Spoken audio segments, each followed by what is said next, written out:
Today I'm going to be answering a burning question that I'm sure many fans would like to know, and that's that who's a better father, Goku or Vegeta?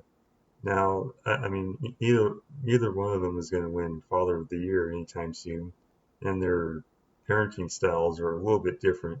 So today I'm going to break down the things that makes them, good fathers to their children, and what makes them, the bad parts too. So here we go. So let's start with Goku. Early on in Dragon Ball Z, Goku spends time teaching Gohan how to fish, even though he would rather be, off somewhere training by himself to get stronger. And Chi-Chi often calls Goku irresponsible for going off training instead of helping take care of their son. And even though, Goku died a couple times just in Dragon Ball Z alone, first with the fight with Raditz, and the second time when he sacrificed himself against Cell to, protect Gohan, protect the planet. But he could have come back to life with the Dragon Balls, but instead he chose to stay in Otherworld, where he trained. There was a lot of, strong people there, so he trained with them and fought in the tournament there. They had Otherworld tournament there, Pycon, and then a bunch of other people in the little Otherworld tournament arc. And the reason Goku gave that he didn't want to be wished back with the Dragon Balls is that, well, enemies won't will never stop attacking the Earth if he's there. So that's, not really the best answer. I don't think not really an excuse. And really, even sitting here, there were 7 years of peace on Earth until, Majin Buu. That whole thing happened where he hatched and everything. Majin Buu was resurrected, whether it's gonna happen whether Goku was alive or not. And Chi-Chi just wasn't happy about Goku's choice, obviously. And sort of another example of him, not being a good father is after being Frieza on Namek, Goku could have come back to Earth as soon as he was healthy, but instead, like he always does, he trained, and he did learn the instant transmission. Yeah, it's not really clear how long it took him to learn the technique. Like, it could have took months for all we know. But on that point, I do know that Vegeta learned instant transmission much quicker in the manga, sort of the more recent Moro or Galactic Prisoner arc of the manga. He learned it like quick.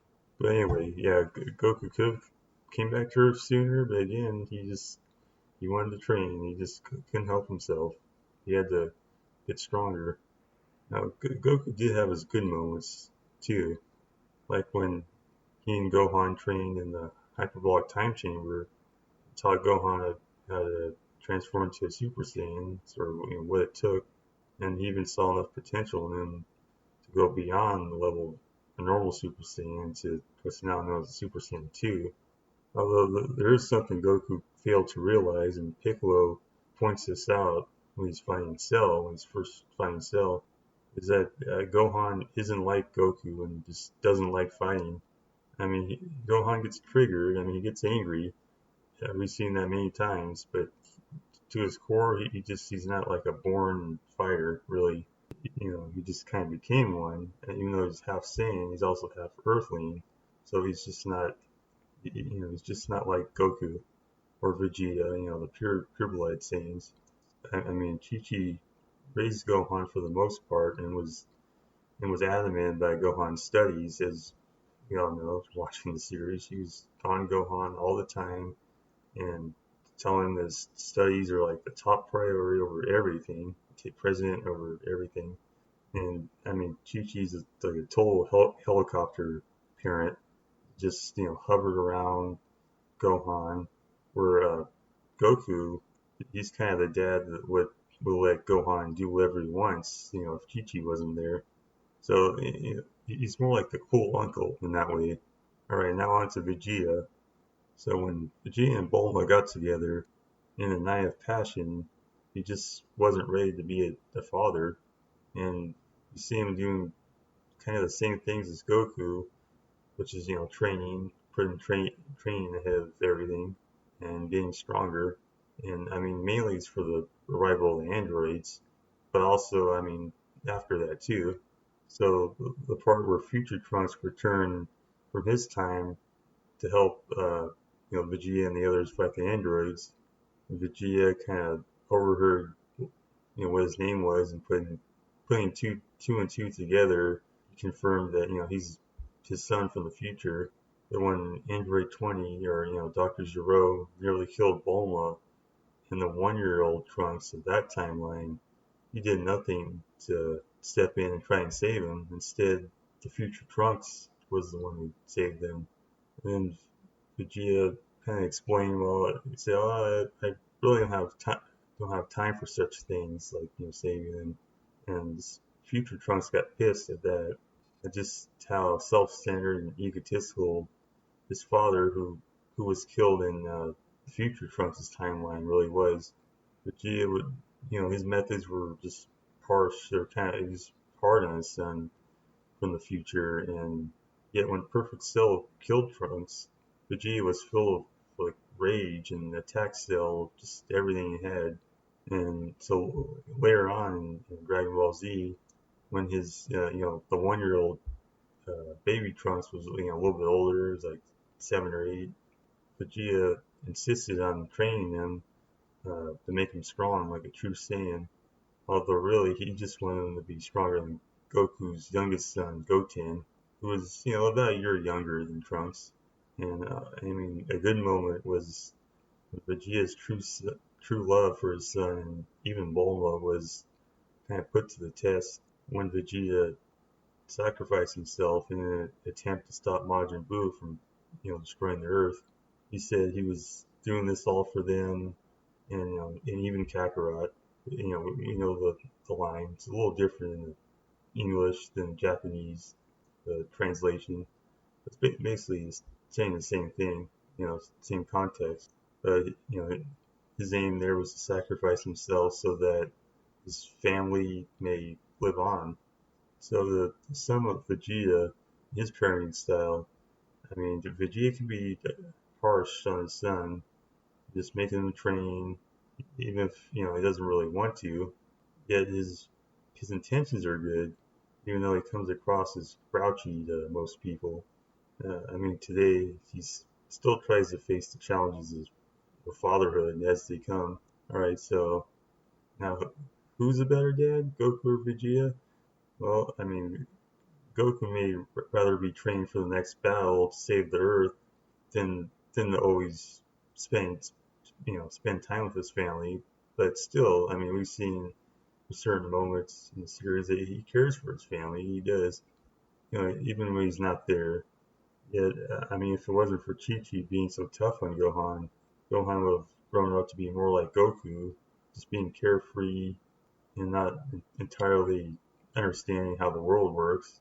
So, I mean, where Goku's more laid back, Vegeta, he trains like Goku, he trains hard, but I mean, he does it from home. He does it in that gravity room where he trains at 450 times more gravity, at capsule port.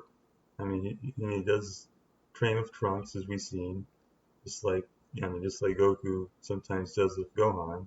But Bulma will really have to pull his leg to get Vegeta to do anything like sort of a family outing. Like in Dragon Ball Super, we've seen like one of the earliest episodes where they all went on a vacation. Vegeta, Bulma, and Trunks went on a little family vacation. And I mean, Vegeta will never admit that Bulma has a certain power over him. And I think that is, and I can say it. But anyway, he doesn't want to lose her, so he kind of goes along with what she wants and what she wants for her son. So the answer to who's the better dad is neither Goku or Vegeta, but Piccolo. That's right, the Namekian who first trained Gohan for the arrival of the androids. And yes, he was hard on Gohan, but I mean, what he was doing was teaching Gohan how to survive by throwing him out into the wild and sort of keeping an eye on him from afar. I mean, we saw the part where he gives Gohan the apples, where Gohan was stuck way up on that mountain, and Piccolo throws a couple apples down, just to help him out, early on. But I mean, even Kami could feel sort of the hate being shed into love, um, for Piccolo, sort of the evil sort of being washed away a little bit at a time. The more Piccolo spent, spent time with Gohan, and Piccolo sacrificed himself, really more than once to save Gohan. I mean, the first one, is the most unforgettable probably during the Saiyan saga when Nappa just launched a huge blast and Piccolo just put himself in front of Gohan and took it head on and died. And Piccolo's kind of always been like a watchful guardian over Gohan, and even though he's an adult, he still watches over him, to this day. He treats Gohan like a son, the son he never had. So that's why Piccolo is kind of the best choice here. Goku and Vegeta aren't the worst appearance, but they're not the best. There's some things they could do better, but overall, I would say Vegeta is a slightly better parent than Goku, only slightly. Piccolo, is even better, and he's not, not even technically a parent. Alright, you guys, that's my take on it. Let me know what you think in the comments. I'm NerdKi, and I'll see you next time.